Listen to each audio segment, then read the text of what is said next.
مولاي صل وسلم دائما أبدا على حبيبك خير الخلق كلهم. Ke kota Al-Madinah Al-Munawwarah mengikuti Nabi sallallahu alaihi wasallam. Anaknya dinikahkannya dengan Nabi sallallahu alaihi wasallam, itulah bernama Hafsah Ummul Mukminin. Makanya Abdullah bin Umar banyak meriwayatkan hadis. 7 di antara sahabat Nabi yang banyak meriwayatkan hadis adalah Abdullah bin Umar. Kenapa Abdullah bin Umar bisa banyak hadisnya? Karena dia punya kakak menikah dengan Nabi, maka dia bebas main jalan di rumah Nabi, yaitu Hafsah. Maka Nabi itu abang ipar dia. Lalu kemudian setelah Nabi meninggal, naiklah penggantinya, yaitu Abu Bakrin As-Siddiq. Bermusyawarah mereka di satu tempat namanya Saqifah Bani Sa'idah. Nanti Bapak Ibu pergi umrah, ini Masjid Nabawi mengarah ke kiblat, tengok di sebelah kanan masjid. Setelah keluar dari pintu Babu Salam, terus saja setelah Museum Al-Quran, Museum Asmaul Husna, di sana itu ada taman, hotel keliling, tapi yang di situ tetap taman, memang tak boleh dibangun. Itulah dia Saqifah Bani Sa'idah. Di situ mereka bermusyawarah siapa yang akan mengganti kepemimpinan Madinah setelah Nabi Muhammad sallallahu alaihi wasallam meninggal. Naik Abu Bakar Siddiq 2 tahun, meninggal Abu Bakar, dilantiklah Sayyidina Umar. Khalifah artinya pengganti. Meninggal Nabi, penggantinya bukan pengganti Nabi, karena Nabi la nabiyya ba'dah, tak ada nabi sesudah Nabi Muhammad sallallahu alaihi wasallam. Maksud khalifah di situ adalah pengganti kepemimpinan politik, maka digantikan oleh Sayyidina Abu Bakrin As-Siddiq. Setelah Abu Bakar meninggal, naik pengganti Abu Bakar, maka nama menjadi 2. Kalau Abu Umar, Abu Bakar, Khalifatu Rasulillah, pengganti Rasulullah.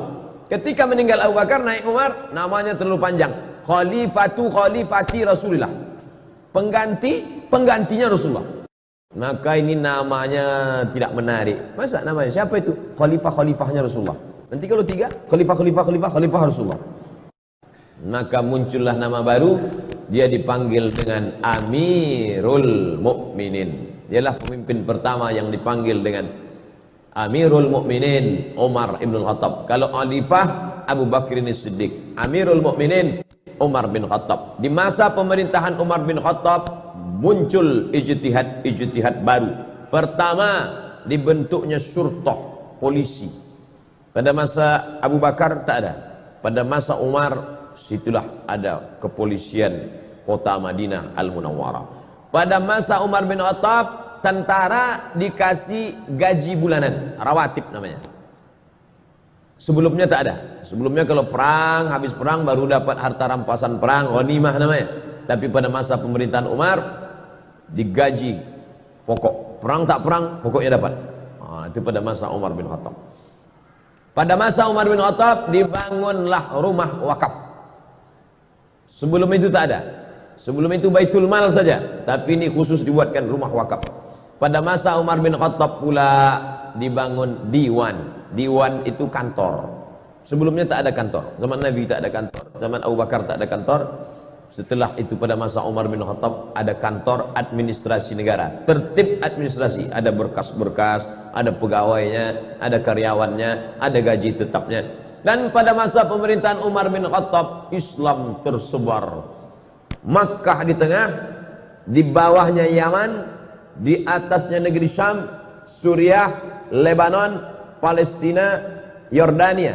Di kirinya Laut Merah, menyeberang Laut Merah, Mesir. Mesir dibuka pada masa pemerintahan Umar bin Khattab. Umar mengutus seorang sahabat bernama Amr bin As. Amr bin As lah yang membebaskan Mesir. Jangan katakan eksploitasi, jangan katakan ekstradisi, jangan katakan ekspansi. Ini banyak ini anak-anak mahasiswa menulis ekspansi Umar bin Khattab ke Mesir. Ekspansi sama dengan penjajahan, perluasan kekuasaan. Tapi Islam selalu memakai istilah fathu, pembebasan. Mesir dibebaskan. Dibebaskan dari apa? Dibebaskan dari menyembah berhala dibebaskan dari menyembah matahari, dibebaskan dari menyembah sungai Nil kepada menyembah Allah Subhanahu wa taala. Mesir agama nenek moyang mereka menyembah dewa matahari, Ra namanya. Nanti kalau pergi ke museum Mesir nampak ada bulat matahari, di kiri kanan bawah atas keluar tangan dewa matahari sedang mengulurkan nikmat-nikmatnya. Karena kalau matahari tak ada maka tidak akan tumbuh gandum. Kalau gandum tak tumbuh tak akan mati, tak akan makan, mereka akan mati. Maka mereka menyembah matahari. Di dunia ini sampai hari ini masih ada orang menyembah matahari. Jepang, lalu kemudian Mesir itu menyembah matahari, dan orang Arab jahiliyah pun menyembah matahari. Makanya tak boleh kita sholat sunat isyraq sebelum matahari lewat setinggi galah, karena itu adalah waktu yang dipakai untuk orang kafir jahiliyah menyembah matahari. Maka disebut ada istilah qarnai syaitan, dua tanduk setan. Ketika matahari terbit, ini bumi, ini matahari, naik matahari terbit. Ketika matahari terbit datang dua tanduk setan.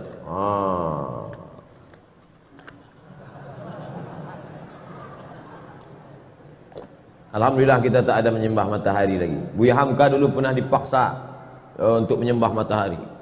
Ai, kata penjajah Jepang, tak mau Buya Hamka. Ini tentang menyembah matahari. Lalu kemudian masuklah Kristen ke Mesir, dan orang Mesir pun beragama Kristen Ortodok Koptik, tidak Katolik. Sedangkan Romawi Katolik, Mesir Koptik, beda mazhab. Maka Katolik menjajah Koptik. Begitu ceritanya. Orang Koptik Mesir ini merasa terjajah oleh Romawi yang Katolik. Datanglah Islam membebaskan mereka dari penjajahan. Bukunya ditulis oleh Syekh Muhammad Al-Ghazali, gurunya Syekh Yusuf Al-Qaradawi. Makanya Mesir itu masuk Islam tidak dengan perang. Kenapa? Karena mereka merasa dibebaskan oleh orang Islam. Ketika datang Inggris setelah zaman kemerdekaan, datang Inggris bertahan di Mesir. Kata mereka, kami Inggris di Mesir bukan mau menjajah Mesir, tapi karena ingin menjaga saudara-saudara kami yang Kristen Koptik ini. Naiklah paus Mesir. Mesir punya paus sendiri. Dia tak mau ikut paus Benedictus Franciscus yang menggantikan Benedictus, menggantikan paus Paulus. Begitu sanadnya ke atas. Yang sekarang ini Franciscus menggantikan Benedictus, menggantikan Paulus, sampailah ke atas. Kami di sini bukan menjajah Mesir, kata orang Inggris. Kami di sini bukan menjajah Mesir, kami mau menjaga keamanan saudara-saudara kami supaya jangan sampai dibunuh oleh orang Islam yang teroris-teroris ini, katanya. Maka naik paus Koptik ke atas mimbar Al-Azhar. Naik dia ke atas, apa kata dia? Kalau keberadaan Inggris di sini untuk menjaga kami yang Kristen Koptik, biarlah kami mati di tangan saudara kami yang Islam ini, karena kami dulu pun dibebaskan oleh mereka. Pidato itu dicatat dengan tinta emas. Makanya Islam kalau dia kuat, dia besar, dia justru menjadi rahmat bagi semesta alam. Bayangkan berkelahi antara Koptik dengan Ortodok, Ortodok Koptik berkelahi dengan Katolik, justru yang menolongnya adalah umat Islam. Bukti bahwa Islam tidak menghabisi minoritas. Sampai hari ini gereja-gereja tetap tegak di Mesir. Gereja paling tua gereja Saint Catherine yang ada di bawah bukit Jabal Musa. Nabi Musa menerima wahyu naik ke atas, di bawah itu ada satu gereja, gereja Saint Catherine, Saint perempuan suci, Catherine. Dia ditekan oleh penjajahan, lari dia buatnya situ gereja, masih ada sampai sekarang. Saya waktu naik ke atas bukit Tursina, kami tengok, loh kok ada gereja di bawah? Ini gereja Saint Catherine. Seandainya Umar bin Khattab waktu itu mau, bisa diratakannya semua. Itu yang kafir-kafir itu matikan mereka semua. Dah, mana? Islam pernah berkuasa di India, beratus tahun Islam berkuasa di India. Orang Hindu masih tetap ada. Kalau Islam itu ekstrim, tak ada lagi Sanjay Dutt, Shahrukh Khan, Amitabh Bachchan, udah habis itu semua udah. Islam berkuasa di Indonesia, bumi Melayu, kerajaan Siak Serindrapura, Candi Muara Takus. Bukti Jadi bagi orang-orang yang masih juga mengatakan kami takut kalau Islam dibangkit, nanti Islam akan membunuh kami. Islam, ente kemana aja selama ini? Tak ente tengok bagaimana Mesir tetap tegak berdiri. Maka mereka berbondong-bondong masuk Islam karena Islam datang membawa rahmatan lil alamin. Lalu kemudian Palestina yang waktu itu dipegang kuncinya oleh Kristen Ortodok dan Islam menguasai Palestina dengan damai. Dia tak mau menyerahkan kunci ini kepada tentara-tentara. Apa kata pimpinan agama Kristen Palestina? Kunci ini hanya mau aku serahkan kepada Umar bin Khattab. Dia penasaran, mana Umar tuh, aku mau menengok Umar. Kalau mau kunci ini, datang kemari. Umat Islam kalau mau merampas kunci itu bisa aja, tariknya udah. Tapi Umar bin Khattab bijaksana, biar aku yang datang, kata Umar. Datanglah Umar. Dibayangkan si pendeta ini akan datang pasukan berkuda dengan baju besi, dengan tombak. Tunggunya lah, berkedip-kedip mata dia menengok. Manalah Umar bin Khattab. Dari kejauhan ditengoknya onta satu ekor, ada 2 orang. Yang mana Umar bin Khattab, kata dia. 2 orang ini ganti-gantian. Kadang budaknya di atas, kadang Umar di bawah. Kadang Umar di bawah, kadang budak di atas. Pas ketika mau dekat pintu Baitul Maqdis, giliran Umar di bawah, budaknya di atas. Tengoknya pakaian Umar biasa aja. Disangkanya Umar pakai baju kebesaran, pakai jubah sutra, pakai cincin emas, pakai naik kereta kencana, feodal. Umar tuh low profile. Tengoknya Umar. Yang mana Umar bin Khattab? Ini dia. Ini Umar bin Khattab yang menguasai dari Yaman sampai ke Palestina, sampai ke Mesir itu. Ya, inilah dia. Kata mereka terkejut. Lalu kemudian Umar dipersilakan solat di gereja tempat lahirnya Isa alaihissalam. Silakan Umar solat. Umar tak mau.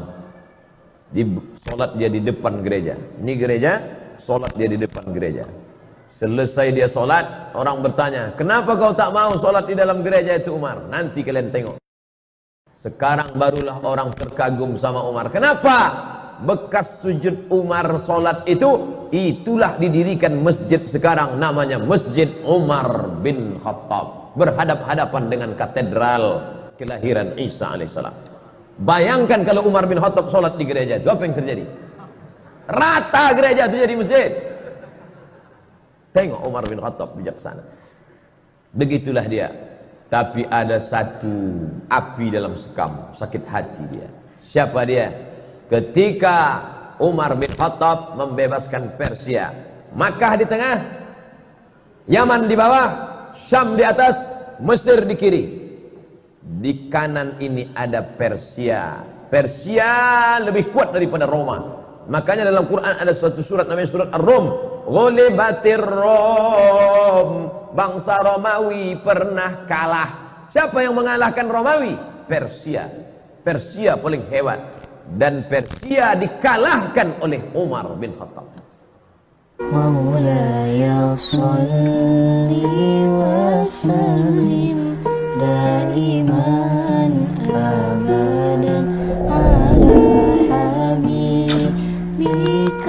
khairil